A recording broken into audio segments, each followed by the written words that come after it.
2 વાર 1K થઈને પાછા ઘટી ગયા, પાછા વધ્યા, એવું બધું થાય છે. જોઈએ અને સોલ્વ કરવાનો આપણે રસ્તો જોઈએ. અને hey guys, welcome to our channel. मैं आपका छोटा सा नाना सा मेरा सा बच्चा से हुआ है तो આવી ગયા છે નવો વ્લોગ લઈને. અને ગાઈઝ હજુ હમણાં જસ્ટ જીમમાંથી આવ્યો છું અને આજે કાંડ થઈ ગયો. ઊંધી ટી શર્ટ પહેરીને ગયો જો ઊંધી. આપણી સિલાઈ ઉપર આવી ગઈ ને પેલું અંદર ચાલ્યું ગયું છે જો ઊંધી ટી શર્ટ પહેરીને ગયો આખી. આપણને આમાં ખબર નથી પડતી કે ઊંધી છે કે ચત્તી છે, કેમ કે વ્હાઇટ ટી શર્ટ છે ને આગળથી પ્લેન આવે ને પાછળથી પ્લેન આવે, પણ ખબર ક્યાંથી પડે? જે સિલાઈ હોય ને એ જો ઉપર આવી ગઈ છે. તો ઊંધી ટી શર્ટ પહેરીને આખું જીમ કરી નાખ્યું. હવે મેં છે ને તો બધા મને જોયા જ કરતા હતા પેલા સવારને બધા, કેમ મને ઘડી ઘડી જોયા કરે છે. તો પછી મેં કાચમાં જોયું ને તો મને જોયું તો ઊંધી ટી શર્ટ હતી. તો પછી કંઈ વાંધો નહીં, ચલાવ્યા કર્યું ઊંધી ટી શર્ટથી કર્યું, પણ ખબર નથી પડતી વધારે. જે નજીકથી જોવે ને એને ખબર પડી જાય. તો જીમમાંથી જસ્ટ આવ્યા છે હજુ મૂક્યું જ છે.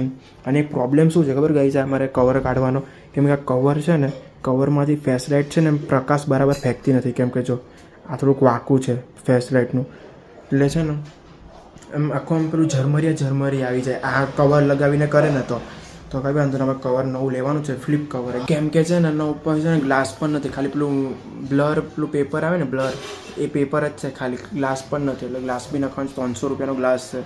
એટલે શું ના પૈસા નથી ને એના કારણે. તો કઈ વાત ચાલો હવે નાહીએ થોડી વારમાં, કેમ કે બધું શરીર ગરમ છે તો એના કારણે થોડી વાર પછી નાહીશું આપણે. સાહેબ એટલી ગરમી લાગે છે ને કે વાત નહીં પૂછો.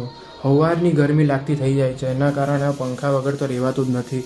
એટલે છે હવે તો તમને ઉગાડો જ દેખાય, કેમ કે ગરમી એટલી છે ને કે આપણા ઘરમાં તો એટલી ગરમી લાગે. અહીંયા થોડીક ઠંડક લાગે અહીંયા વચ્ચેના રૂમમાં, અને અહીંયા પહેલી રૂમમાં તો એટલી ગરમી લાગે ને.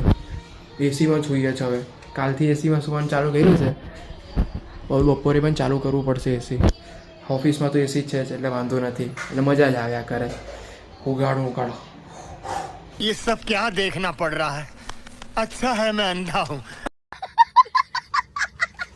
એક ઝક્કાસ વસ્તુ દેખાડું. અહીંયા તમે સ્વિચ ઓન કરીને પંખાની જો પંખો ચાલુ જ નહીં થયો, અવાજ આવતો છે ખાલી હું મોટરનો, પંખો ચાલુ નહીં થયો. હવે તો હું ચાલુ કરું પંખાને, ચાલુ પંખો ચાલુ. જાદુ ગાય જાદુ. અટકી જાય ખબર નહીં, વચમાં અટકી જાય, બંધ થઈ જાય. એટલે સ્વિચ ચાલુ કરે ને બંધ થઈ જાય. બધું લાઇટિંગ ને બધું પંખો બધું ફેરવાઈ ગયું છે, ઘડિયાળ બડિયાળ બધું અસ્તવ્યસ્ત થઈ ગયું છે. કરશું કંઈક નોવેલ્ટી વસ્તુ લાવશું ઘરમાં, થોડુંક પેમેન્ટ આવે તો પછી. ये बड़ी अच्छी बात कही आप. તો ગાઈઝ હમણાં છે ને અમારા ઘરમાં દરરોજ છે ને કંઈ રેમેડી ચાલ્યા કરે છે, નવું એક્સપિરિયન્સ કર્યા કરે છે. વાળમાં કર્યું કાલે, હવે આજે મોઢા પર કરવાના છે. તો જો આજે બનાવ્યું છે મમ્મીએ રેમેડી. એની બનાવી છે મમ્મી આ દહીં છે, પછી ચણાનો લોટ, દૂધ છે, હળદર, બસ આટલું. અને પહેલો એક્સપિરિયન્સ મમ્મી કરશે કે હું નહીં લગાવું. ભાઈ કેવું લાગે? હે હા દહીં સારું, હળદર સારી ને ચણાનો લોટ સારો. પણ પહેલાં મમ્મી એક્સપિરિયન્સ કરશે, પછી હું કરીશ, કેમ કે કંઈક આડઅસર આવી તો એની મમ્મી નહીં આવે. હા એમ તો હોમમેડ છે એટલે આડઅસર તો નહીં જ આવે, પણ જોઈએ હવે થાય છે શું થાય. નિખાર ગોરો આવી જાય તો પછી આપણે લગાવીશું. હે એકવારમાં નહીં આવે, જોઈએ. ચાલો ને ભાઈ, એટલે મમ્મી લગાવશે પછી આપણે જોઈએ. આપણે લગાવશું કાલે બાદ લગાવશું આપણે, પણ ગોરા થવું છે હવે. સમજ રહ્યો? મસ્ત નાહી ધોઈને હવે બેસી ગયા છે. જો કે એકદમ મસ્ત તેલ બેલ લગાવ્યું છે, એના કારણે મસ્ત લાગતો હોઈશ. શર્ટ પણ આજે નવો પહેલી વાર પહેર્યો છે નવો. તો મમ્મીનો ગ્લો જો કેવો મસ્ત આવી ગયો છે. હા કેટલા ગોરા દેખાય છે. એ તો થોડાક કાળા હતા, પછી હવે થોડાક ગોરા થઈ ગયા વધારે. જો ના હે નહીં, સ્કિન કંઈ નથી બરાબર. આ તો હવે જો આપણું દહીં ને બધું લગાવ્યું એના કારણે જો કેટલું મસ્ત ગોરા દેખાય છે મમ્મી હવે. તો તમે પણ આવું કોઈ ટ્રાય કરો. હવે કાલે હું લગાવીશ એટલે હું પણ સારો ગોરો દેખાઈશ મસ્ત એકદમ.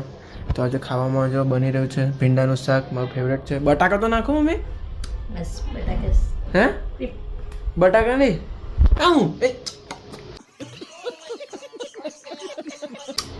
એવું બોલવાનું, બરાબર બોલો ને. હા ગોરા મસ્ત દેખાય મમ્મી, એકદમ ગોરા. હવે કેમેરો પાછો એવો ને આપણો. કાલે જો હું પણ લગાવીને હોઈ જાઉં અને મસ્ત એકદમ ગોરો દેખાય પછી.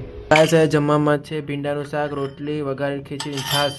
અને એની સાથે જ આપણે આ સેવ મમરા, કેમ કે આ સેવ મમરા જોઈએ જ મને, કંઈ ને કંઈ તો ખાવા જોઈએ જ મને, ને મમ્મીને પણ જોઈએ. નહીં ના એમ તો ખાય, એમને ખાશે મમ્મીનું નામ ને તારું કામ ના, એટલે ખાશે તો ખરી જ ને મમ્મી ખોલું ત્યારે. હા ચાલ આપણે ચાલો હવે ખાઈ લઈએ, પેટ ભરીને છાસ પણ છે તો. જો ગાઈસ જો જલ્દી જો કેવું ખાઈ લે, જો પકડ લ્યો સાળો, પકડ લ્યો, કેવો તરત લઈ લીધા મમરા. તો ભાઈ સાહેબ એટલી ગરમી લાગે છે ને હમણાં તો વાત જવા દો તમે. રૂમાલ તો રંગબેરંગી કલરનો રૂમાલ પહેર્યો છે, કેમ કે વ્હાઈટ રૂમાલ ખબર નહીં કાં તો ધોવામાં નાખ્યો કે ખબર નહીં હું હતું, તો મસ્ત લાગે છે. આજે નોકરી પર વહેલા જવું પડે કેમ કે રીલ્સ ઉતારવાની છે 2-3, એના કારણે થોડુંક પ્રોબ્લેમ છે, એટલે આજે વહેલા જવું પડે છે. 1 વાગે જાવ, 1:30 વાગી ગયો છે, એમ તો 2:30 વાગ્યાનો ટાઈમ છે પણ 1:30 વાગે જાઉં છું આજે. અને ગરમી એટલે ભાઈ સાહેબ બહુ ગરમી લાગે છે.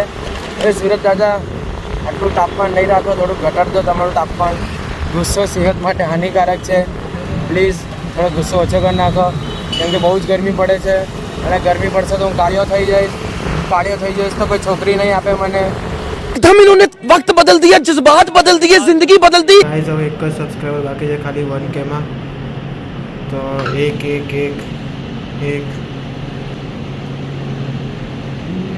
યે thank you guys, thank you 1K. તો ડોડિયા ક્લાસ પરથી આવી ગયા છે અને thank you so much guys. 1K કરવા માટે બહુ દિવસથી માંગણી કરતો હતો કે 1K કરી દો, 1K સબસ્ક્રાઈબર કર્યો તો 1K ફાઇનલી થઈ ગયા છે. અને મારી સાથે ઘણા લોકોની મહેનત પણ છે, ઘણા લોકોએ મને સપોર્ટ કર્યો છે, મેં ઘણા લોકોને કીધું પણ છે ગાઈઝ આટલા 1Kમાં આટલા સબસ્ક્રાઈબર બાકી, તો લોકોએ મને સપોર્ટ કર્યો અને મારી સાથે જોડાઈને એ લોકોએ પણ સબસ્ક્રાઈબર વધાર્યા છે. લોકોને કીધું છે કે શિવબોયને સબસ્ક્રાઈબ કરો, તો બધાએ સબસ્ક્રાઈબ પણ કર્યું. તો થેન્ક યુ ગાઈઝ આટલો સપોર્ટ કરવા માટે અને આટલો પ્યાર આપવા માટે મને.